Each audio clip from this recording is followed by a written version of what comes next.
Hello everyone, and I'm here giving you again another movie review for you guys, but it's also a film duet together, which I've seen Avengers Endgame two to three times by now, and I've seen John Wick Chapter 3 only once, but I'm compiling both today in my review for you guys to watch, and I'm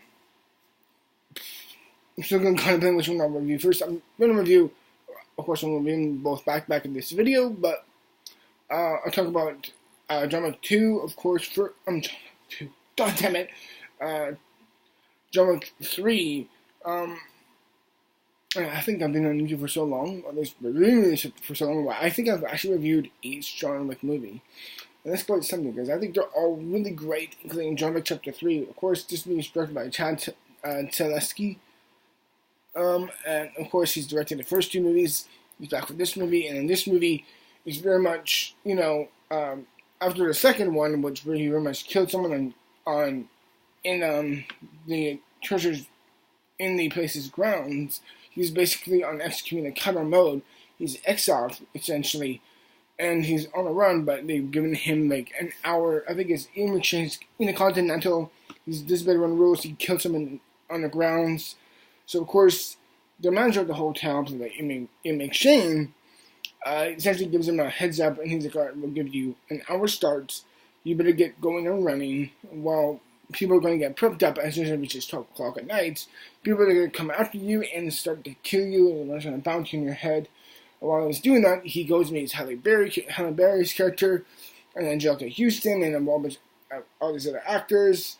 And in weird turn of events, he essentially tries to get his rights back into the Continental. And throughout all this, hijinks ensue, of course, and action and snares. And of course, John Wick 2, well, within any installment of a franchise like this, you want to make each edition add something new. And I think this movie does and doesn't at the same time. Like, when I think back to the first John Wick, of what made that film so special, and what makes the first of the three still, in my opinion, the best of the three, is a slick, simple, and great storytelling, and how it really makes the impactful story mean so much. Why killing the dog was the worst mistake you could do, and you essentially woke up the boogeyman who's gonna come after you and gonna kill you, because that John Wick is apparently this big type of well-known hitman in this world of the underground, the continental, and everything.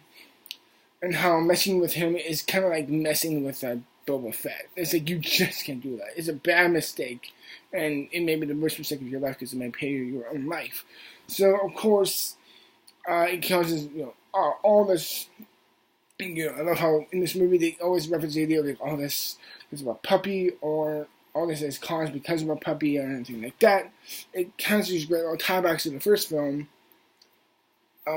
but I love how slick and stylish and almost like a wet modern noir would feel like in New York, and with all these great hemmed out lights, a really such a beautiful sense of vibrancy to it. It really makes it stand out beautifully. The action, the cast is so damn good. Ken Reeves is just as cool, badass, and stoic as ever. And he just can endure so much. It's so great to watch this movie. The choreography. There's a particular fight scene with him and a couple of people in a knife area, which had the whole theater like wincing at the reaction of that. That was just so great to watch. And it's so built on this great execution of build. And it's great. And it also has like the two other guys from the Raid movies, which is great, because I think something that the John Wick movies prove, John Wick movies, Mad Max Fury Road, and the new Raid movies all prove something, is that action movies aren't dead. They're alive and still kicking. And in this movie, it shows just a slick, beautiful sense of style and smoothness and grace and visceralness that really shows. And overall, it's just a really fun, exciting, thrilling film to watch. Is it perfect? No. I do have a few qualms. I do think by the overall end, this movie's like right over 2 hours and 10 or something minutes, and it definitely kind of feels like that. Once you finally see the final battle commence, you can just kind of feel the fatigue for yourself while watching the movie. You feel how tired Keanu Reeves is, and you feel how tired John Wick is, and you feel like the plot's got a gradient in there. Also, as much as I loved Halle Berry, all the build towards him getting up into the Middle East and in the desert and all that, that's where I do think the plot comes to a screeching halt and just kind of lapses and lapses and lapses. So it's just a pacing kind of wears down. Again, a good sense of pacing is when you build it all through like a woven cloak, and where you can kind of feel this. Well, you don't really feel slowness, but you feel like you take a breather. This movie kind of feels like it's pacing towards those moments, especially when it leads up when it gets into the desert with Halle Berry and meeting up with her boss and her kick-ass dogs. I forgot to bring that up. Her dogs are awesome. Halle Berry is great. I've never seen her. She's so damn likable and badass in this movie and so memorable. I do think his own sense of pacing and how tired the narrative can get at times does ultimately building film down a bit. But overall, John Wick 3 is a fun, electrifying, memorable, beautiful action movie that I just haven't seen. I would say it's probably, and this is a big testament to say, but I would say it's the most beautiful action movie since Mad Max Fury Road. It really is, and it packs a hell of a punch. It's not as good as the first, but it's just as good as the second in my mind. And for me, that's a damn good testament. I'm giving a John Wick 3 an 88%. And now to the biggest, most successful film of the year, and arguably my favorite film of the year, and it is Avengers Endgame.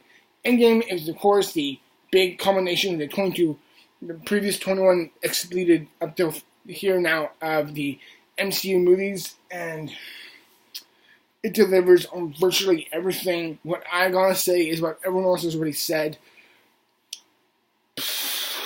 It's just so incredible. I love every moment of this movie. Like, really, what hasn't really been said about this film?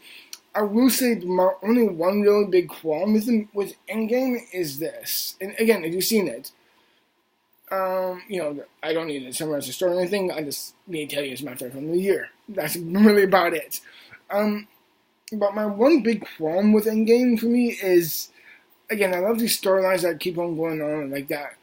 I will say, whenever it focuses on Nebula in particular, on her storyline, I was instead of being wrapped up in the plot or anything, or the fun intriguement of it, I was more of me being like, wait. So this contradicts with this movie, and how is this lap over here? For me, her storyline always just kind of pulled me out. And this isn't, again, this is not a big spoiler or anything. It's not. It's your damn fault for not seeing the movie by now. I've seen it 3 times, so yeah, you're missing out. But just on my own personal merits, I think her story kind of always pulled me out of the movie. I never really liked it as much. Also, I'm not the biggest Nebula fan. Not in Guardians 1, not in Guardians 2, not in Infinity War, and even not in this film. I've never liked her. I like Karen Gillan a lot. She is a good actor, and while I really do appreciate the filmmakers trying to give her more what to do with this film, she's still this one note character who never changes, and you never see anything really moment. Even in Guardians 2, when she's like, all I ever wanted was a sister, when she kind of like explodes at Gamora, I'm like, why aren't I sold by this? Why aren't I sold by this? It's because she never even votes that much. She's been told to do one thing and do it well. Be quiet, have a stoic look, and look pissed off. Like that, with like 3 inches of makeup underneath, and apparently she shaved her head for that role. I've never ever liked her. And in this film, for me, she still proves that. I just don't care for her. I wish she did. I wish, in my opinion, she got cut. But she didn't. That's the only thing I will spoil. I don't like that. Everything else, I think, is top-notch. I loved it. I thought Hulk was hilarious. I thought what they done with Thor. A lot of people don't like that, but I really do, because it actually shows a lot of the trauma of what happened to him with what's his past with Thanos and all these other characters and how they built up in these incredible action scenes. Is my favorite film. Again, it's my favorite movie of the year. I just have a major qualm with Nebula herself and the storyline that she's in is as if it never really engulfed me. I just don't like her. Please, for fuck's sake, I don't like Nebula. I'm sorry. But that's just really about it. But with everyone keeps saying this is one of the best MCU movies ever made, and it is. This is certainly one of my top 10 favorite comic movies ever made. But I can't say it's my favorite MCU movie. For me personally, that still belongs with Infinity War. Does this film live up to Infinity War? I think this movie meets its brother on Infinity War's degree. I do think it's a top tier MCU movie. I just don't think it's my personal favorite MCU movie. And I really do hope you can respectfully disagree with that. And of course, we all on the internet make our own rankings. Maybe I'll do that one day. Maybe I'll do that. You know what? I will. This weekend, along with my review of Godzilla King of Monsters, because I'm seeing that this afternoon. I'm really excited for that. And in the end, I'm going to give the Avengers Endgame, I'm going to give it a near perfect score. I'm going to give it a 92%. No, a 94%. Because, again, I just didn't care for Nebula's storyline, and it consistently pulled me out, and I thought, I just don't care for her at all. Aside from that, everything is just top-notch. And, because I will say, when I watched it again for the second time, I was a little bit more forgiving with my mind what her storyline got enlarged with, but I was ultimately like, yeah, you know what? It still captures the magic of the franchise there, but it still kind of pulls me out. It's still kind of like, oh, like that. So, for me, it's just that. And overall for me, I really just didn't care. For that little story, I thought it was fine, but aside from that, I love Endgame. It's my favorite film of the year. Again, I give it a 94%. Everyone, I really do hope you enjoy my reviews here today, and I will have my review for Godzilla King of Monsters this weekend, and I'll also be doing my ranking of the MCU movies and my top 5 Godzilla films, including Godzilla King of Monsters. Till then, thank you very much for watching, and I'll see you all tomorrow for this weekend, for those 3 videos. My review of Godzilla King of Monsters, my top 5 Godzilla films, and my ranking of the MCU movies. Till then, thank you very much for watching, and have a great day, and peace out.